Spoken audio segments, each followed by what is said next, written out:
Have you ever wondered why honey flows slower than water, or why some liquids bounce back when you poke them? Welcome to the intriguing world of rheology. It's the science that takes us deep into the behavior of matter under force, revealing why materials flow or deform the way they do.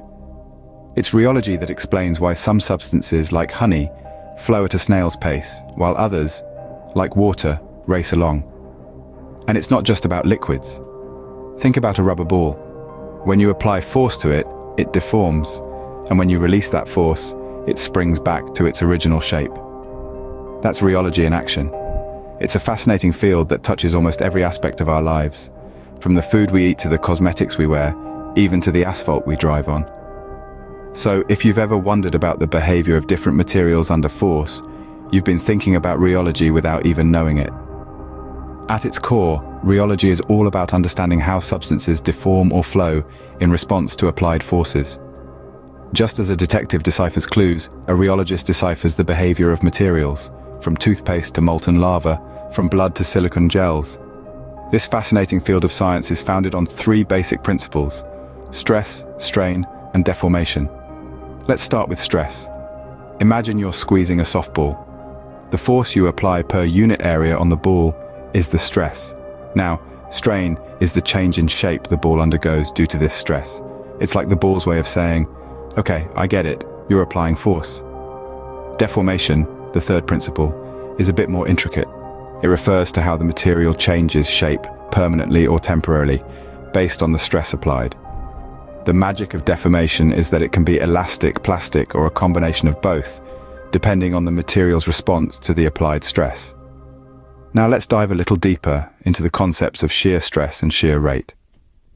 Picture a deck of cards. If you apply a force that causes the top card to slide over the bottom one, you've created shear stress.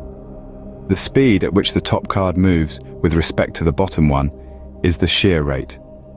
Rheology gets even more exciting when we consider the effects of temperature and time on a material's behavior. Temperature can turn a solid into a liquid, and time can turn a liquid into a solid. Think of butter melting on a hot pan, or cement hardening over time. By studying these factors, scientists can predict how materials will behave under certain conditions, leading to innovations in industries from food to pharmaceuticals, construction to cosmetics.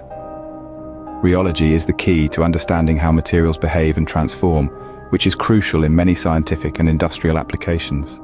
So next time you squeeze toothpaste from its tube or marvel at the flow of a lava lamp, remember you're witnessing the fascinating principles of rheology in action.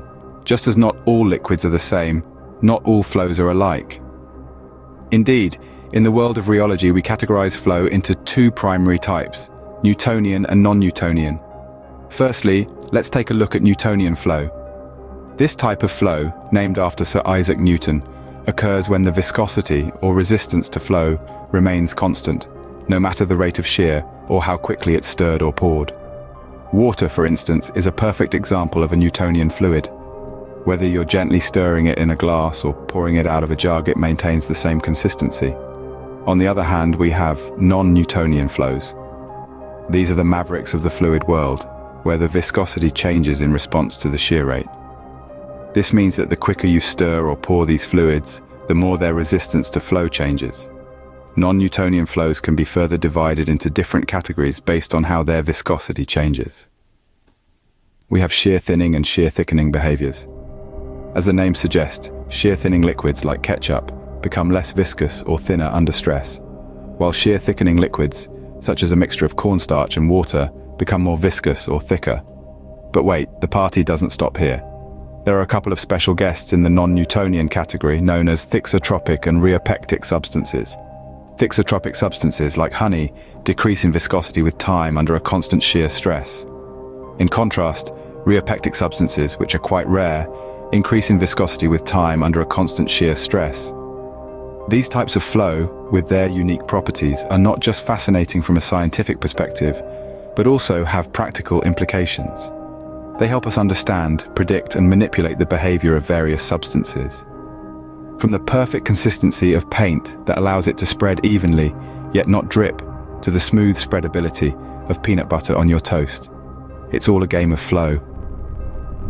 Understanding these different types of flow helps us predict and manipulate the behavior of various substances from paint to peanut butter. To study rheology, scientists use specialized equipment like viscometers and rheometers. These are not just fancy science gadgets, they are key instruments that help us delve deeper into the world of rheology. First, let's talk about viscometers. These devices are designed to measure viscosity, which is essentially a substance's resistance to flow. Think about pouring honey versus water. Honey resists flow more and hence has a higher viscosity. So viscometers help us quantify just how thick or thin a substance is. But what about rheometers?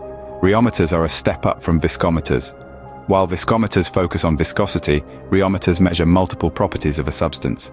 They can measure viscosity, yes, but they can also measure other characteristics like elasticity and plasticity. This means rheometers provide a more comprehensive picture of a substance's behavior. Now you might be wondering, why do we need to know all these properties? Well, these measurements can tell us a lot about the nature of different materials. For example, understanding the viscosity of motor oil can help engineers design more efficient engines. Or knowing the elasticity of a certain plastic can help manufacturers optimize their production process. The key difference between these two devices lies in their capabilities. A viscometer is like a specialist, focusing on one particular property, viscosity. On the other hand, a rheometer is like a generalist, capable of measuring a range of properties, providing a more complete picture of a substance's behavior. So, when scientists need to understand how a substance behaves under different conditions, they turn to these tools. They can test how a substance responds to changes in temperature, pressure, or even the speed at which it is stirred. This gives them valuable insights into the substance's behavior and how it might behave in real-world applications. These tools provide a window into the fascinating world of rheology, allowing us to probe and understand the nature of different materials. Some materials are neither purely viscous nor purely elastic, they're viscoelastic, exhibiting properties of both.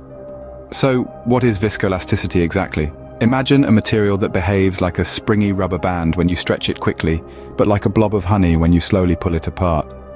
That's viscoelasticity in action. In the realm of rheology, we often use a mechanical model to illustrate this behavior. Picture a spring and a dashpot, which is essentially a piston filled with viscous fluid connected in series. When force is applied, the spring stretches, representing the elastic response, while the dashpot moves slowly, symbolizing the viscous response. So, where does the concept of creep and recovery come in? Well, let's say you apply a constant stress to a viscoelastic material. At first, it will deform rapidly, but over time, the rate of deformation slows down. This is known as creep. It's like slowly squishing a marshmallow between your fingers. But what happens when you remove the stress? The material begins to recover, attempting to return to its original shape. This is the recovery phase. It's akin to releasing the squished marshmallow and watching as it slowly expands back to its original form. These two phases, creep and recovery, can be graphically represented on a creep curve. On the horizontal axis you have time, while on the vertical axis you have strain or deformation. As you move along the curve, you can see the rapid initial deformation during the creep phase, followed by the slower recovery phase when the stress is removed. The fascinating part? The area under the curve during the recovery phase is usually less than the area during the creep phase. This suggests that not all the deformation is recoverable, indicating the material's viscous nature. These viscoelastic materials challenge our understanding of the neat categories of solid and liquid, adding another layer of complexity to the fascinating field of rheology. So, we've taken a whirlwind tour of rheology from its fundamental principles to the complexities of viscoelasticity. We've embarked on a journey through the fundamentals of rheology, exploring how this fascinating science studies the flow of matter, primarily in the liquid state, but also as soft solids. We delved into the different types of flow from Newtonian to non-Newtonian, each with its unique characteristics and behaviors. We've explored the world of viscometers and rheometers, the indispensable instruments that help us measure the viscosity and other rheological properties of different materials. We've grappled with the concept of viscoelasticity, a blend of elastic and viscous behavior, and used the mechanical model to provide a tangible understanding of this complex phenomenon. As we wrap up, let's appreciate the ubiquitous presence of rheology in our everyday lives, influencing everything from the food we eat to the cars we drive. Remember, rheology is all around us, from the food we eat to the cars we drive. Subscribe for more, because you won't find me later.